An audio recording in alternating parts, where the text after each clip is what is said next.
श्री शिवाय नमस्तुभ्यम। ओम नमः शिवाय। नमस्कार दोस्तों, आप सभी लोगों का स्वागत है हमारे यूट्यूब चैनल भगवान की भक्ति में। दोस्तों, आप सभी लोग जानते हैं कि 10 जनवरी 2025 शुक्रवार के दिन पड़ रहा है पौष मास की पुत्रदा एकादशी। आपको बता दें कि ये जो पौष मास में पड़ने वाली सबसे बड़ी तिथि है, क्योंकि ये शुक्रवार के दिन पड़ रहा है और इसका बहुत ही बड़ा और विशेष महत्व होता है। पूज्य गुरु जी ने कहा है कि अगर ऐसा मौका है तो कि पौष महीने की शुक्रवार को पुत्रदा एकादशी पड़ जाए तो उस दिन आपको एक चुटकी वाले हल्दी वाला उपाय जरूर करना चाहिए। दोनों का संयोग बहुत ही कम बनता है। गुरुजी ने अपने अभी की ही शिव पुराण कथा में इस उपाय को बताया है। एक चुटकी हल्दी वाला उपाय आपको अवश्य करनी चाहिए। पूरा साल निकल गया, आपने नहीं किया है तो इस दिन, इस विशेष दिन शुक्रवार के दिन जरूर से इस उपाय को कर लीजिएगा। आपको बता दें कि इस उपाय को करने से वो फल मिलेगा जिसके बारे में आपने कल्पना भी नहीं करी होगी। बहुत सारे लोगों ने इस उपाय को किया है और उनको इसका फल भी मिला है, तो आप भी ज़रूर से कर लीजिएगा।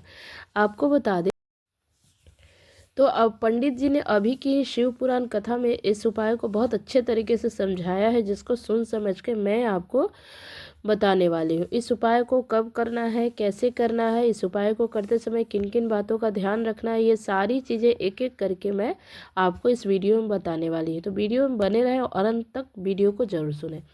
आपने देखा होगा कि कभी कभी बहुत बड़े बड़े पूजा अनुष्ठान और उपायों के बाद भी कुछ ऐसी मनोकामनाएं होती है जो पूर्ण नहीं होती है, लेकिन शुक्रवार पुत्रदा एकादशी के दिन अगर इस छोटे से उपाय को भी कर लेते हैं तो आपकी मनोकामनाएं पूर्ण हो सकती है।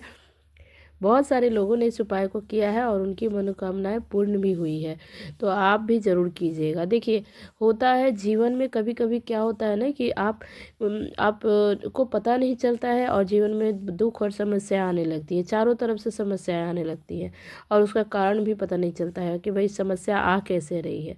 तो इस कारण का पता करने की ज़रूरत नहीं है। कारण बहुत सारे हो सकते हैं, मंगल दोष हो सकते हैं, पितृदोष हो सकते हैं, तो अब इसका पता करने की ज़रूरत नहीं है। बस आपको इस विशेष दिन में आपको एक चुटकी हल्दी वाला उपाय कर लेना है।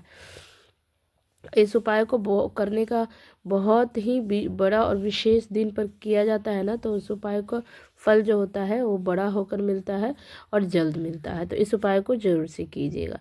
तो अगर हमारे चैनल पे पहली बार आए हैं, अगर हमारा आवाज़ पहली बार सुन रहे हैं, तो आप हमारे चैनल को जरूर सब्सक्राइब कर दीजिएगा और वीडियो अच्छा लगे तो एक लाइक कर दीजिएगा। तो चलिए हम आपको उपाय के बारे में बताते हैं कि करने कैसे हैं। ठीक है, तो सबसे पहले हम बात कर लेते हैं कि इस उपाय को करना है किसको। देखिए, इस उपाय को करने के लिए घर की जो बड़ी माताएं बहनें हैं वो करती हैं तो अच्छी बात है, लेकिन अगर किसी घर में किसी का खुद का कोई मनोकामना है, खुद की कोई परेशानी है, दुख है, तो खुद के लिए भी कर सकते हैं या पूरा परिवार एक साथ मिलकर सुख शांति के लिए भी इस उपाय को कर सकते हैं। ठीक है, ये महिला हो, पुरुष हो, छोटा हो, बड़ा हो, कोई भी इस उपाय को कर सकता है, इसमें कोई दिक्कत वाली बात नहीं है। अब हम बात कर लेते हैं कि आखिर भाई इस उपाय को करना कब है। तो आपको बता दें कि इस उपाय को आप सुबह के समय भी कर सकते हैं और शाम के समय प्रदोष काल में भी कर सकते हैं। अब बात आती है सुबह करेंगे तो कब करेंगे। तो देखिए, सुबह करना है तो आप 10 से 11 बजे के बीच में कर लीजिए। अगर लेट भी होते हैं तो 12 बजे से पहले इस उपाय को कर लीजिएगा। अगर शाम में करते हैं तो 6 से 7 के बीच में कर लीजिए। प्रदोष काल में अगर लेट भी होते हैं तो 8 बजे तक भी इस उपाय को कर सकते हैं। पूज्य गुरु जी ने कहा है कि कोई दिक्कत नहीं है, आप 8 बजे तक भी कर सकते हैं। तो आपको गुरु जी द्वारा बताया गया बहुत ही उत्तम उपाय है, ये मैं आपको बताने जा रही हूँ। अच्छे से समझ लीजिए, पहले अच्छे से ध्यान से सुन के समझ के फिर कीजिएगा। तो चलिए, आपको क्या करना है इस उपाय के लिए। तो चलिए, इस उपाय के लिए आपको लेना है एक दीपक। ठीक है, दीपक जो होगा विशेषकर आटे का ही बनना चाहिए। अपने घर में शुद्ध आटा होगा ना, उस आटे से इस दीपक को तैयार कर लीजिएगा। ठीक है, दीपक देखिए सबसे सर्वश्रेष्ठ जो होता है, सर्वश्रेष्ठ जो होता है ना, वो होता है दीपक आटे का। लेकिन अगर मतलब संभव नहीं हो आटे का लेने का, तो आप मिट्टी के दीपक से भी इस उपाय को कर सकते हैं, लेकिन कोशिश करें कि घर में शुद्ध आटा से ही इस दिया को तैयार करें। ठीक है, उसके बाद क्या करना है आपको कि देखिए, उसमें आपको लंबी बाती शुद्ध देसी घी भर लेना है और लंबी बाती करना है। देखिए, लंबी बाती माता लक्ष्मी के लिए प्रज्वलित किया जाता है, तो इस दीपक में लंबी बाती का प्रयोग कीजिएगा। ठीक है, लंबी बाती होगी, उस जो बाती होगी वो किस चीज़ का होगी, आपका ना मौली धागा जानते हैं, मौली या कलावा, इसी का अगर दीपक का बाती हो तो अच्छा होता है। इस कॉट एक मतलब सूती का आता है ना मौली, ये कला हुआ तो उसी का दीपक मतलब उसका बाती बना लीजिएगा दीपक में, और शुद्ध देसी घी करके तैयार कर लीजिएगा। उसके साथ ही आपको एक हरी इलायची भी लेनी है, साथ इसके साथ ही आपको एक चुटकी हल्दी लेनी है। ये सारी सामग्री, पीसी हुई हल्दी, सारी सामग्री लेकर शुक्रवार के दिन धन आकर्षित करने का काम करता है। तो एकादशी के दिन आपको इस उपाय को करना है। बहुत ही शुभ योग है, शुक्रवार का दिन भी है और एकादशी भी है, तो ये बहुत ही पुत्रदा एकादशी जो तिथि है ना, बहुत ही उत्तम है। माता लक्ष्मी को हरी इलायची अत्यधिक प्रिय है, और इलायची का उपाय जब आप करते हैं ना, तो आपके जीवन में धन आकर्षित होता है और माता लक्ष्मी हमें कृपा प्राप्त होती है आपको। इस शुक्रवार पुत्रदा एकादशी के दिन यदि आप हल्दी का उपाय करते हैं तो भगवान विष्णु भी अत्यधिक प्रसन्न हो जाते हैं। तो इन सभी सामग्रियों को लेकर, सामग्री में आप समझ गए हैं ना क्या लेना है। आपको दीपक लेना है, उसमें कलावे का बाती, अशुद्ध देसी घी भर लेना है, फिर आप एक हरी इलायची ले लेना है और शुद्ध पीसी हुई हल्दी ले लेना है, ठीक है। फिर आप तुलसी के जो जहाँ स्थान है आपका, तुलसी का गमला जहाँ आप पौधा रखे हैं ना, वहाँ पे आपको पहुँचना है इस सामग्री लेकर। फिर आपको क्या करना है, घर के मंदिर में तुलसी जी के वहाँ पर भी आप कर सकते हैं, या आप अगर घर पे आपके घर के मंदिर में करना है तो वहाँ भी कर सकते हैं। अगर घर के मंदिर में करेंगे तो भगवान विष्णु जी का कोई स्वरूप हो या लड्डू गोपाल का स्वरूप हो, उनके सामने इस उपाय को कर सकते हैं, या तुलसी माता के जो जो गमला होता है ना, जो स्थान है वहाँ पे कर सकते हैं, ठीक है। ये विशेषकर शाम सूर्यास्त के बाद ही करना चाहिए इस उपाय को। अगर नहीं कर पाए तब सुबह कीजिए, कोशिश कीजिए शाम में करने के लिए, ठीक है।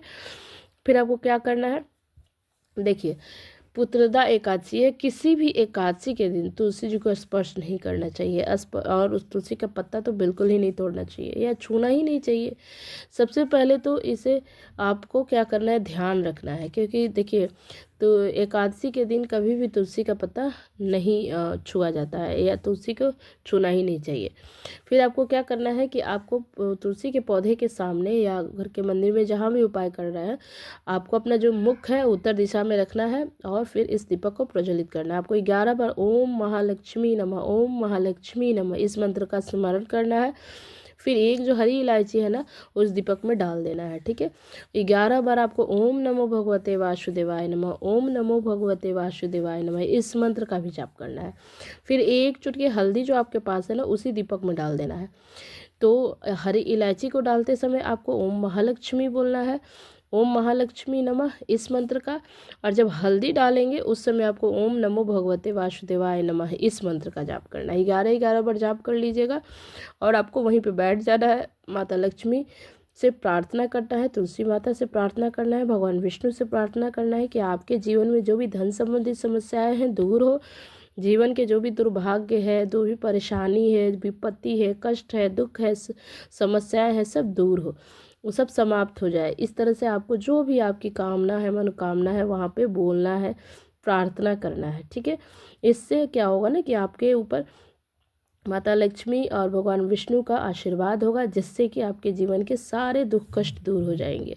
तो आप इस तरह से इस उपाय को करें। पूज्य गुरु जी ने कहा है कि अगर कोई भी इंसान अगर शुक्रवार पुत्रदा एकादशी के दिन इस तरह से हरी इलायची वाला, हल्दी वाला उपाय अगर कर लेता है ना, इस दीपक को प्रज्वलित करके, तो उसके जीवन के जो भी समस्याएं हैं, जो भी अंधकार है, दुर्भाग्य है, सब समाप्त हो जाते हैं, और धन संपदा की कभी कमी नहीं आती। तो आप इस उपाय को जरूर कीजिएगा, बहुत ही चमत्कारी उपाय है। तो चलिए हम आपको दूसरे उपाय के बारे में बात करते हैं। इस उपाय के लिए आपको एक दीपक लेना है, ठीक है। शुद्ध आटा का तैयार कर सकते हैं इस उपाय के लिए, और नहीं तो फिर मिट्टी का भी दीपक आप ले सकते हैं। शुद्ध देसी घी भर लेना है, इसी के साथ आपको लंबी रुई की एक बाती बना लेना है। फिर उस रुई का या मौली धागा का अगर करते हैं, उपयोग करते हैं तो बहुत अच्छी बात है, मौली धागा का भी एक बाती तैयार कर लेना है। फिर आपको इस दीपक को, आपको क्या करना है, आप इस दीपक को लेकर जाना है। उसके बाद 7 काले तिल के दाने भी ले लेना है, ठीक है। और इन सभी सामग्री के साथ पहुंच जाना है भगवान के शिव मंदिर में, ठीक है। इस शिव मंदिर में विशेषकर आपको एकादशी के दिन इस उपाय को करना है, वो भी सूर्यास्त के बाद शाम को, करना है इस उपाय को भगवान शिव के मंदिर में।